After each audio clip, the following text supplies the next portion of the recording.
Gəlir mənim özüm bir dəfə çıxış edirdim. 8 il, 9 il bundan qabaq Kövsər bulağından çıxış edirdim. Olanı danışdan yadıma düşdü ya. Kövsər bulağından danışırdım ki, belə bir hədis oxumuşdum ki, kim şərab içsə, tövbə eləsə də belə, şərab içsə, tövbə eləsə də belə, Allah Kövsər bulağından verməz ona.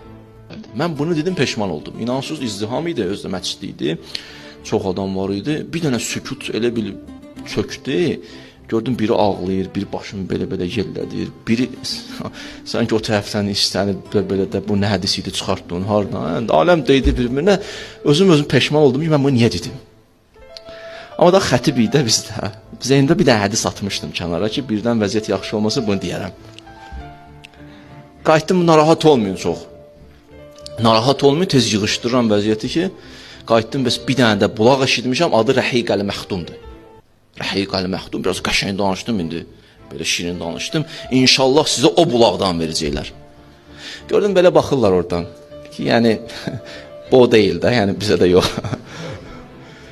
Rəhiq Əl-Məxdum verəcəklər, mən çıxdım bayra. Xütbə də qutardı. Bir nəfər yaxınlaşdı mənə, bu istirim deyim əsas. Yaxınlaşdı mənə, qardaşdım, bəli. Dedi, o bulağın adı nə idi? Dedim ki, Rəhiq Əl-Məxdum. Dedi, sənə bir söz deyim, elə o necə deyib, elə deyirəm də. Dedi, sənə bir söz deyim, onun qabağı çox propka olacaq, amma biləsən.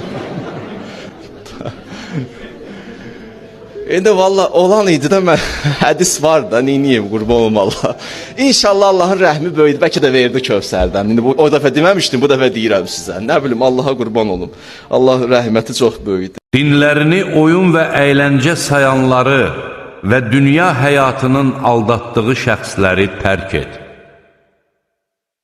Bununla xatırlat ki, heç kəs qazandıqlarına görə özünü məhvə məhkum etməsin. Allahdan başqa onun nə bir hamisi, nə də bir havadarı olacaqdır. O nə cür fidyə versə də, ondan qəbul olunmayacaq.